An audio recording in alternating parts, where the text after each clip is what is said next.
Բարև բոլորին։ Այս վլոգը տարբերվում է նախորդներից նրանով, որ այսօրը մենք անցկացրինք ոչ թե Գյումրիում, այլ Լոռու մարզում, Դսեղում։ Այսօր գնում ենք Թումանյանի Դսեղի տուն թանգարան։ Մեր ճամփորդությունը սկսվեց ընկեր Վարդանյանի կազմած առաջադրանքները կատարելով։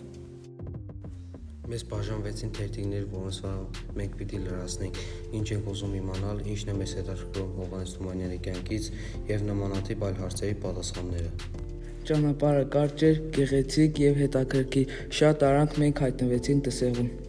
Թանգարանի բակ մտնելուն պես չես կարող չնկատել Հովհաննես Թումանյանի արձանը, որը դրված է բակի կենտրոնում։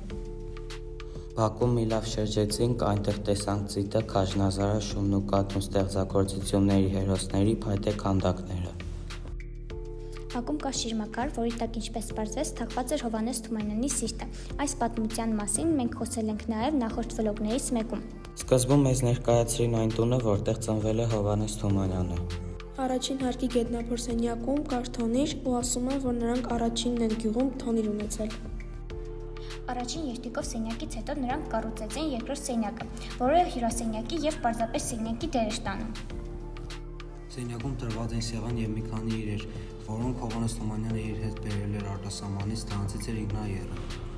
Մեզ ցույց տվեցին օրորոցը, որտեղ քնեցրել են Հովհաննես Թումանյանին եւ ասում են, որ հաճախ նրա մայրը նրան քնեցրել է ձեռքերի վրա, որ երեխայի միտքը չորորվի։ Այնուհետև գնացինք այն սենյակը, որտեղ դրված էին Թումանյանի կրկերը եւ նկարները։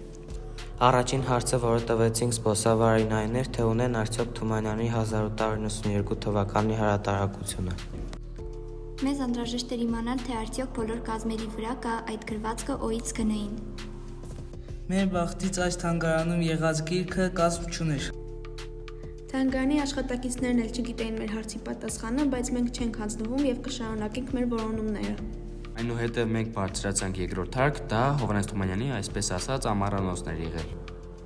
Նա այնտեղ սովորել է, գրել է եւ անցկացրել է իր ժամանակը։ Իր գրասեղանի վրա կային գրքեր նաև բժշկությանը վերաբերող, այն պատճառով, որ գյուղացիները, երբ հիվանդ են եղել, ասել են Թումանյանը շատ գրագետ մարդ է, եկեք նրանից խորհուրդներ վերցնենք։ Ահա թե ինչու է Հովհաննես Թումանյանին հետաքրքրել նաև բժշկությունը, որոշել է օգնել գյուղացիներին։ Երկրորդ հարկում տրված էր նաև այն պահարներից մեկը, որի մեջ Հովհաննես Թումանյանը պահել է իր գրքերը, պահարն այնտեղ էին տեղափոխել Թբիլիսիից։ Այդ նույն սենյակում ցուցադրվում էր Թումանյանի խալաթը, բայց այն նույնը չէր, ինչ որ մենք տեսել էինք աշխարհացույց կրթական հարթակի նյութերում։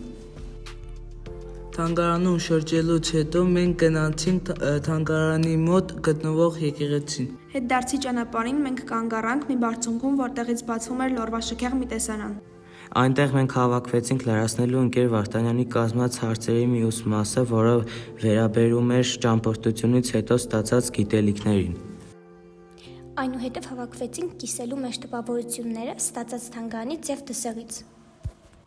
Եվ այսպես ավարտվեց մեր ճամփորդությունը Հովհաննես Թումանյանի հետ։ Շնորհակալություն, որ դիտեցիք մեր վլոգները, մեզ հետ հավասար էլ ավելի շատ բան իմացաք եւ մի պահ զգացիք թումանյանական շունչը ձեր կյանքում։ Հուսով ենք, որ շուտով էլի կտեսնվենք, լավ մնացեք։ Հուսով ենք, որ մզնետ լավալալ Թումանյանը մզանա Կոանյան։